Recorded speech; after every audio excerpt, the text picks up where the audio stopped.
What's going on, guys? 8BigGlitch79 here, and we're back. 12 Nostalgic Days of Christmas, day number 4.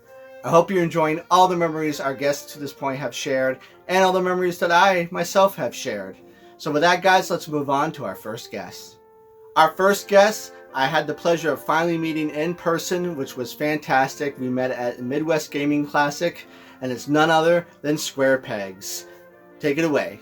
What's going on, everyone? I'm Jay from the channel Square Pegs, and Sean, our favorite 8BitGlitch79, asked me to participate in this year's 12 Days of Nostalgic Christmas, and I was absolutely thrilled to do so. But the problem being is I kind of waffled between two items, and I want to show you both of them. The first one is the one I didn't go with. I'm going to go a little bit more detail on the other one, but for me, my favorite thing growing up was G.I. Joe, and this is actually my favorite character, Chuckles from G.I. Joe. I love this figure. It was one of my favorites as a kid. He was the most badass Joe as far as I was concerned. But that isn't what I'm going with. See, for me, the ultimate nostalgia, something that just takes me back every time I see it, is Choose Your Own Adventure. And this is number 1 right here, The Cave of Time. One of my absolute favorite book series. I remember checking these out from the library as a kid and just being absolutely enamored with them and just fell head over heels with them. And they gave me a love of reading and adventure, and that dovetailed into all kinds of other things like tabletop role-playing games and stuff like that. But this right here, Choose Your Own Adventure, is where it all started. I gained a love of reading because of this series, and it's something that I passed on to my son, and something that I truly love to this day. Wow, I totally enjoyed those Choose Your Own Adventures books when I was a kid. I remember specifically I had an Indiana Jones one, and I had a Batman one. And I would read it trying to get all the different endings and different outcomes I could find. And then sometimes, I don't know if you ever did it, but did you ever do like cheat and like when they gave you 2 options, you quickly look to see what the first one is, and if it was bad, you change your mind and do the other one? I did that a lot. But I totally love those, and I don't even know, do they still even make those books? No, next time I go to Barnes & Noble, I'm going to have to look around and maybe ask about it. Because I wonder if it's something my kids have even experienced at school or something, like in the library or something. So you've brought up a great little nostalgic nugget for me to share with my kids and look into, and maybe find some on eBay, some of the old ones if they don't make them anymore. Maybe I can find that Batman one. I really love that Batman one. All right, guys. So for our next guest, it's none other than the amazing John Riggs, who I've had the opportunity to meet several times in person, hang out at many different conventions. Hey, I had breakfast with the guy a few times and gave him a ride to a convention. So with that, John, let's see what you got for us. How are you feeling? You got John Riggs here with my Christmas memory. Who didn't peek inside the presents a little bit? You open the wrapper a little bit, maybe peel back the tape a little bit, breathing on it to kind of let it open up so you can kind of look inside to see if you can recognize like a side panel or something like that. Well, of course I did it all the time. I had to. I didn't have the patience to have presents under the tree that I would walk by all the time and not know what was there and not open until Christmas. Well, one year, it was something I didn't see, but my brother saw, and then he clued me in on this. So here's the part. Here's what happened. It was the year Tetris came out for the NES. So my sister from Seattle bought me Tetris for the NES. Unheard of. My sister bought me, usually presents like a video game magnitude, like, Nintendo game stuff like that, come from my parents. Once for my birthday, once for Christmas, that's about it. I got a game for my sister for the NES. And again, I didn't know this. It was my brother opened up the package and he's like, oh, it's whatever the box was. The box wasn't an NES game, but he opened it up. There was the game inside. It was Tetris. He showed me that. He's like, I think you need to see this. Because he literally just opened the present, showed me, and then wrapped the present back up. Can't believe he did that. But he showed me, and I saw, oh my God, Tetris for the NES. It was what I wanted. It was what I was really looking forward to. The problem was, I knew it was under the tree. And so much of me was just like, what's stopping me from, if my parents are gone, they're at work during the day, I could just play it during the day and then put it back under the tree before they get home. And then I have to act surprised when I open the present, right? I didn't do that. Looking back in hindsight, I probably could have done that. But I was like, you know what? That's going to be awesome. Looking forward to it. Christmas Day opening. And then that was the problem, was I had to wait 2 weeks knowing I had Tetris I could play right now, and didn't. So I knew I had Tetris in the building. I had Tetris at home, and I couldn't play it. for 2 whole weeks until Christmas Day rolled around. We got around to it. I opened up. I had to act excited. I'm a terrible actor. But super excited. And then, of course, I ended up playing Tetris, probably for about the next 30 years. So it worked out pretty well. But that was one of the Christmas memories that stands out to me, was just, I knew I had Tetris. I was under the tree, but man, I couldn't touch it and couldn't even allude to it. I couldn't even, let's like, oh, I hope I get Tetris. Nothing like that. Nothing like that. But I don't know. It's a fond memory for me, and maybe you got a couple of chuckles out of it yourself. I'm not sure. So thanks for having me, and we'll see you super soon.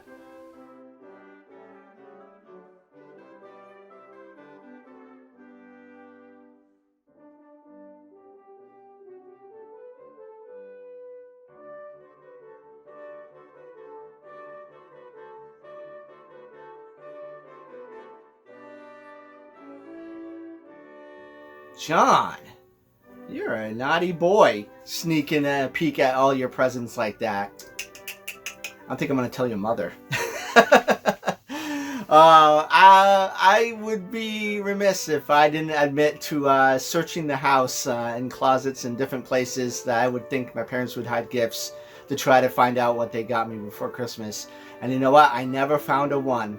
And then I found out later how my dad did it.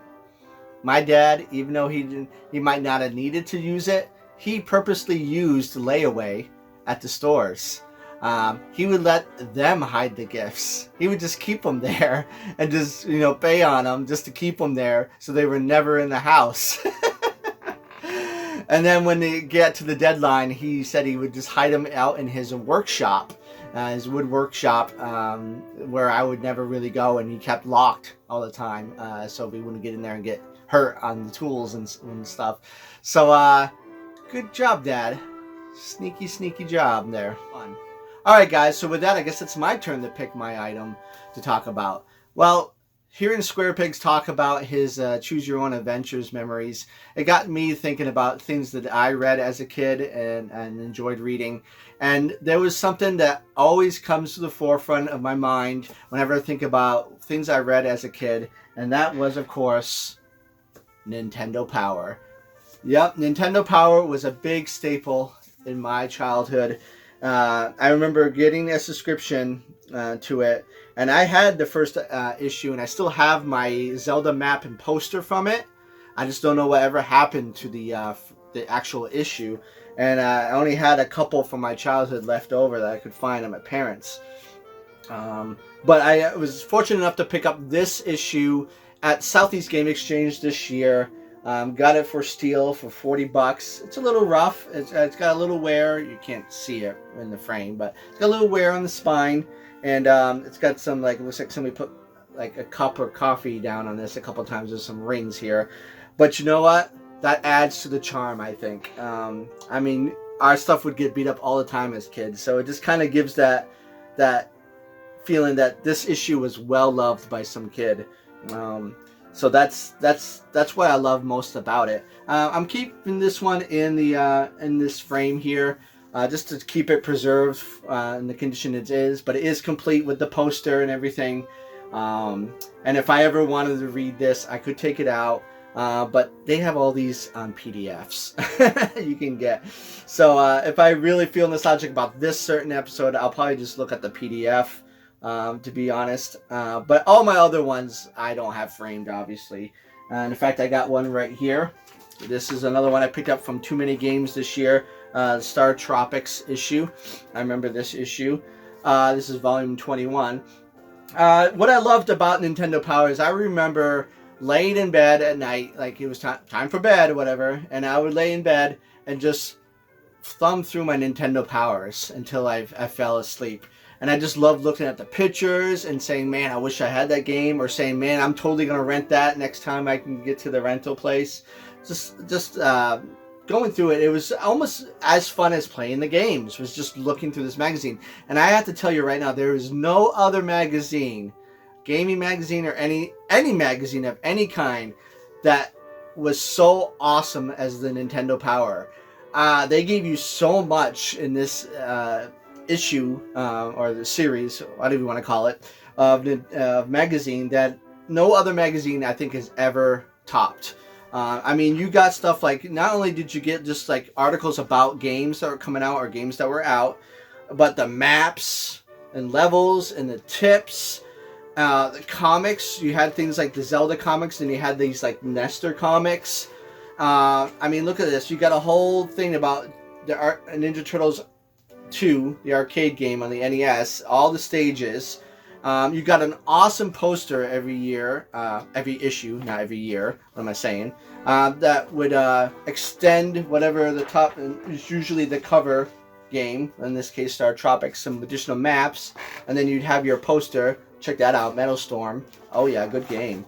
You get the poster, you get like the classified section, classified information. I'll probably have some B-roll just showing some of this stuff.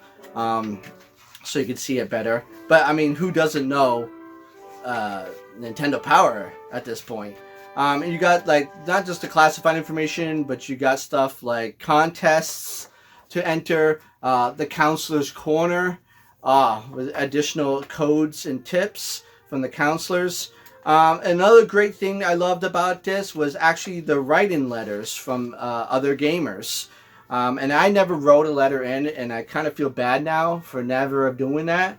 And I always feel like, you know what, maybe I'll write a letter now, as if I was sending it in to Nintendo Power, just to get that nostalgic feeling. And I always felt that, like, before I say what I was going to say, as the pictures people would send in of like artwork they did or games they beat or anything like that.